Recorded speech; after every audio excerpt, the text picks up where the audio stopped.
नमस्कार, मैं शुभम सिंह और आप सब देख रहे हैं लीड न्यूज़। और मैं अभी कहाँ पे हूँ भैया? तो मैं हूँ बाबा की नगरी यानी कि देवघर, झारखंड में। बाबा धाम जिसको लोग बोलते हैं, बोल बम जिसको बोलते हैं ना। और कांवरियन की लाइन नहीं टूटती है यहाँ पर दर्शन करने के लिए, श्रद्धालुओं के दर्शन करने के लिए। इधर जो है ये शिव गंगा है, शिव गंगा है। यहाँ पे लोग स्नान करके फ्रेश होकर फिर जाते हैं बाबा को दर्शन करने और बहुत ही सुकून मिलता है, बहुत ही आनंद मिलता है। यहाँ पे शिव गंगा के किनारे एक बहुत ही अच्छे व्यक्ति, बहुत ही अच्छे इंसान मिले हैं, आनंद भगत जी मिले मुझे। बहुत सारी बातें करेंगे जो कि ठीक हमारे बगल में बैठे हुए हैं। सबसे पहले तो स्वागत है लीड न्यूज़ में आनंद भगत जी, कैसे हैं? बहुत बहुत धन्यवाद आपके न्यूज़ चैनल को, और मैं शुभकामनाएं प्रेषित करता हूं आपके सभी सदस्य और दर्शकों को, जो इतने पावन भूमि बैद्यनाथ धाम। देखिए, बैद्यनाथ धाम द्वादश ज्योतिर्लिंग में एक अपना विशिष्ट स्थान रखता है। यहाँ के ऐतिहासिक भूमि ऐसी है जो सतयुग में, त्रेता युग में और द्वापर के साथ कली युग में, वर्तमान परिदृश्य में, पुराणों में, उपनिषद, जितने भी हमारे धर्म ग्रंथों में इनकी विशिष्ट आध्यात्मिक प्रस्थापना को बताती है। रामायण में तो इसकी कथा रावण से भी शुरुआत है। रावण ने भी यहाँ अपनी विशिष्ट, आप जो पीछे हमारे सरोवर देख रहे हैं, इसका नाम शिव गंगा है। ये स्वयं रावण ने अपने मुष्टिका प्रहार से इस सरोवर का निर्माण किया था। तो आप समझ लीजिए, एक ऐसी आध्यात्मिक प्लेस है जहाँ कण कण में शंकर है, कण कण में भगवान है, भगवान शिव हैं। इसके साथ मैं एक विशेष आपको उपमा देता हूँ। शिव के साथ शक्ति भी विराजमान है यहाँ पर। बहुत कम लोगों को पता होगा, क्योंकि 52 शक्तिपीठ में एक शक्तिपीठ यहाँ देवघर बाबा बैद्यनाथ धाम भी है। उसको जब आप पुराण देखेंगे तो 52 शक्तिपीठ में इनका नाम हृदयापीठ भी है। हृदयापीठ का मतलब होता है जहाँ माँ सती का हृदय गिरा था। सतयुग में जब माँ सती के सारे अलग अलग जगहों पे अंग गिरे थे, वहाँ हर अंग जहाँ जहाँ गिरे पूरे भारतवर्ष और बाहर में भी, वो पावन जगह पावन हो गए। उनको शक्तिपीठ के नाम से जाना जाता है। कहीं अंग हाथ गिरे, कहीं केस गिरे, कहीं बाल गिरे, कहीं पैर गिरे, सब तरीके से यहाँ जो गिरे, भगवान शिव के नटराज स्वरूप में जब हो रहा था और विष्णु भगवान चक्र के द्वारा माँ सती के अंग अंग को हटा रहा था, तो उस समय हृदय गिरा था, इसलिए इसका नाम हृदयापीठ भी है। आपको मैं बता दूं, पुराणों में वर्णित है, पद्म पुराण में वर्णित है, जिसके अंदर में सभी समस्त देवताओं ने यहाँ पर माँ सती का दाह संस्कार भी किया है। इसलिए ये अति पावन शमशान भूमि भी है। बाद में भैरव बैद्यनाथ के रूप में प्रतिष्ठित हुए, जो त्रेता युग में रावण के द्वारा लाया गया है। आज रावण अपने आप में एक प्रतिभाशाली विद्वान थे, पंडित थे, जो भगवान शिव के परम भक्त थे।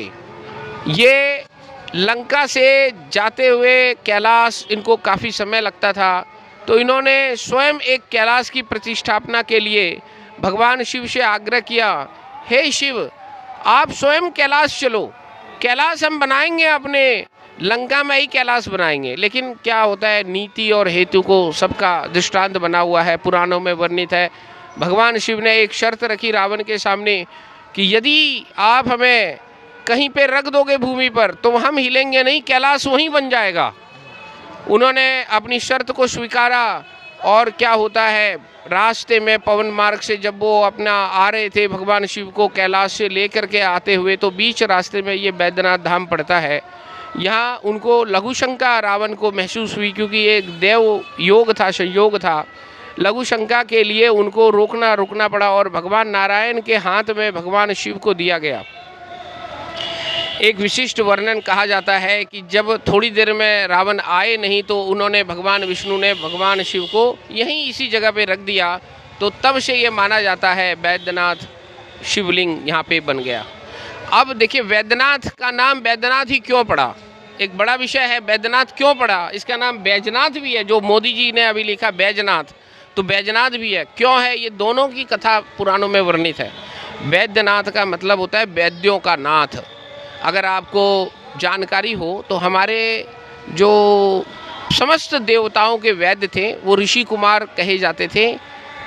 ऋषि वैद्य जो हमारे यहाँ पर थे, जिन्होंने जब भी किसी देवताओं को कोई भी प्रकार का प्रॉब्लम होता तो वो अपने अश्विनी कुमार वैद्य के पास जाते थे। उनका देवताओं का वैद्य अश्विनी कुमार था।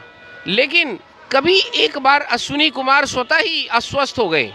अब जिन किसी भी देवता के पास जाए, उन्होंने भगवान शंकर की शरण में उन्हें जाने के कह दिया। वही अश्विनी कुमार जब स्वयं अस्वस्थ हो गए थे तो वो इसी बैद्यनाथ में आ गए और उन्होंने अपनी तपस्या की और मन से प्रसन्न होकर भगवान शिव की आराधना करते हुए उन्होंने अपने स्वास्थ्य लाभ को और अपने समस्त रोगों को, कष्ट को दूर करा। इस प्रकार जब वो वैद्य यहाँ से स्वस्थ होके गए तो शिव का नाम वैद्यों के नाथ यानी वैद्यनाथ पड़ा। दूसरी कथा प्रचलित है बैजनाथ के रूप में, वो बताता हूँ। जब भगवान विष्णु ने भगवान शिव को स्वयं रख दिया यहाँ पर, तो एक चरवाहे के रूप में जिसका नाम था बैजू, वो उन्होंने सर्वप्रथम शिवलिंग को देखा और उन्होंने पूजा शुरू कर दी और उन्हीं के नाम से इसका नाम बैजूनाथ पड़ा, जिसको अपभ्रंश करके बाद में बैजनाथ बना। ये यहाँ की ऐतिहासिक भूमि है। आप पूछना चाहते हैं तो पूछिए, आप पूछिए। माननीय प्रधानमंत्री श्री नरेंद्र मोदी जी यहाँ पे आने वाले हैं 12 तारीख को।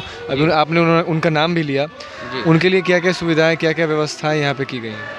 देखिए, परम यशस्वी प्रधानमंत्री हमारे भारत का एक सौभाग्य है कि ऐसे यशस्वी प्रधानमंत्री हमें मिले हैं जो धर्म और संस्कृति के ऊपर काफ़ी आस्था और विश्वास के साथ इन्होंने न केवल काशी विश्वनाथ को, चाहे आप केदारनाथ ले लीजिए, चाहे आप आगे किसी भी धर्म स्थान को ले लीजिए, उनका हमेशा सानिध्य रहता है। उन्होंने 12 ज्योतिर्लिंग के साथ इस बार बैद्यनाथ को चुना है।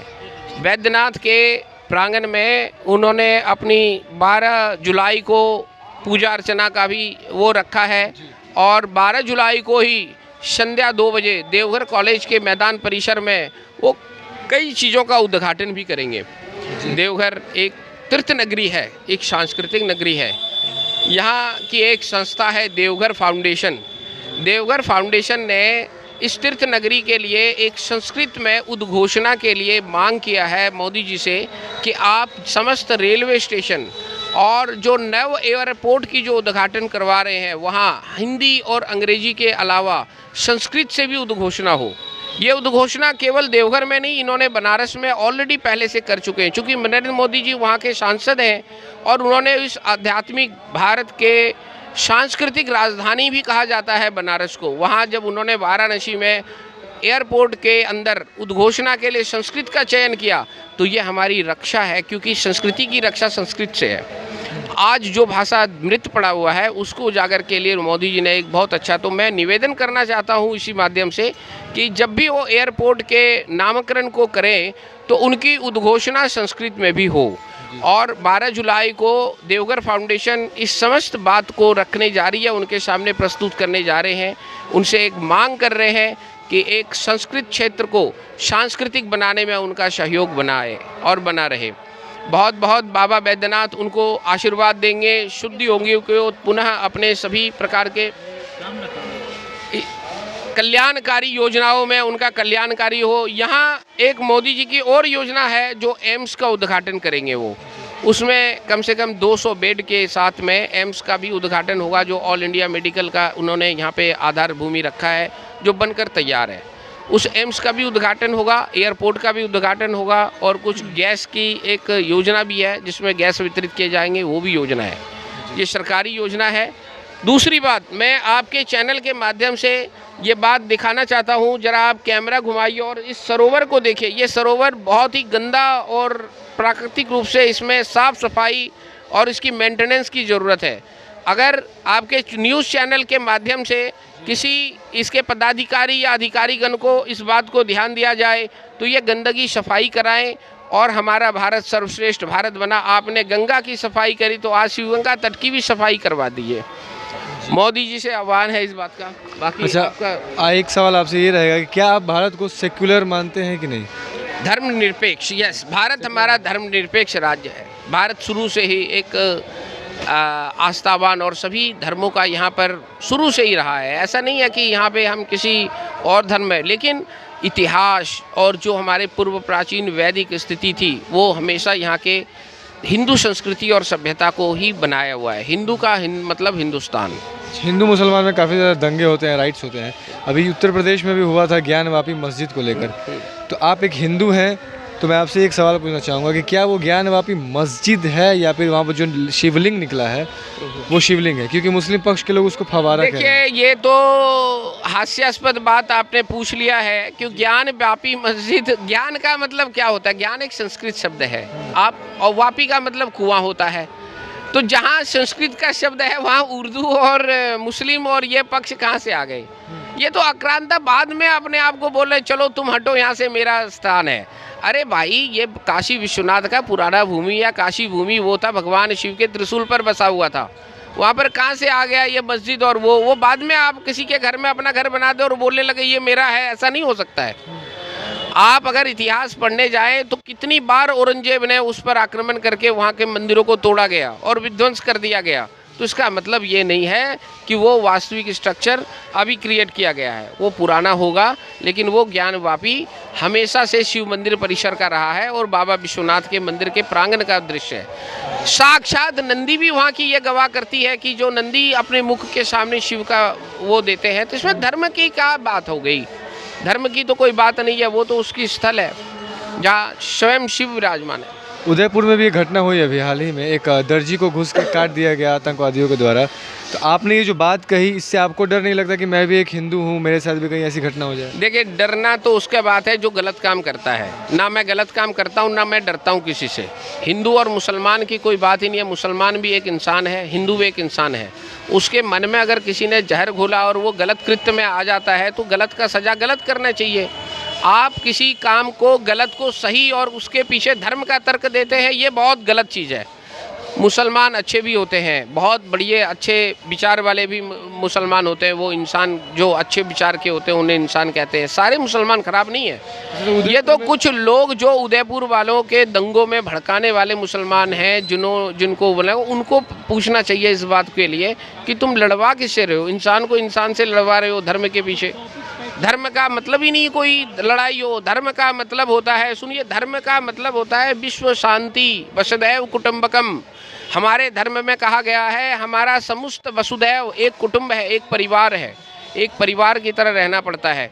और हम सब भाई भाई हैं, हम सब एक साथ हैं। और हमें कभी भी किसी के धर्म क्षेत्र पर अधिकार नहीं है उसके नाम का प्रयोग करना या उसके नाम पर गलत प्रयोग करना। और जो अपराधी होते हैं, चाहे वो हिंदू हो चाहे वो मुसलमान हो, उसको निश्चित अपराधी के तौर पे गिना जाना चाहिए। एक अपराधी को आप धर्म के साए में ला करके आप उसको, किसी ने काट दिया, वो अपराधी है, वो कटुए हैं। आप उनको धर्म या मुसलमान या हिंदू से मत बोलो, वो किसी भी धर्म के हों। उन्होंने गलत काम करा तो गलत करा है, आप उसके लिए कानूनन उसकी फांसी का सजा हो। जी, चलिए, बहुत बहुत धन्यवाद आनंद जी, बहुत सारी जानकारी आपने दी लोगों को, इसके लिए बहुत बहुत धन्यवाद। तो जो लोग देवघर नहीं घूमे, प्लीज़ आएँ और बाबा की नगरी में घूमें और एकदम मन को प्रसन्न। यहाँ पर घूमने के लिए काफ़ी शहर है, बाज़ार है, टावर चौक है, सत्संग आश्रम है, अनुकूल चंद्र ठाकुर का आश्रम है, त्रिकुटी पर्वत है जहाँ अभी रोपवे है, वहाँ पे भी रोपवे का हादसा भी पीछे आपने न्यूज़ चैनल पे सुना होगा। काफ़ी कुछ रमणीय जगह है। यहाँ के सांस्कृतिक क्षेत्र धरा ही पृथ्वी का है। देखिए, शंकराचार्य ने कहा है, पूर्वोत्तरे प्रज्वलिका निधाने सदा वसंतम गिरिजा समेतम सुरासुराराधित पाद पद्मम तम वैद्यनाथम तम हम नमामि। हमारे आदि गुरु शंकराचार्य ने कहा, पूर्वोत्तरे, पूर्व और उत्तर में स्थित, प्रज्वलिका निधाने, जहाँ हमेशा वसंत रहता है, सदा वसंतम, जहाँ का मौसम भगवान शिव का हमेशा वसंत रहता है। सुरासुराराधित पाद पद्मम, यानी सुर और असुर जिनको प्रणाम करते, देखे भगवान शिव दोनों के देवता है, सुर के भी और असुर के भी।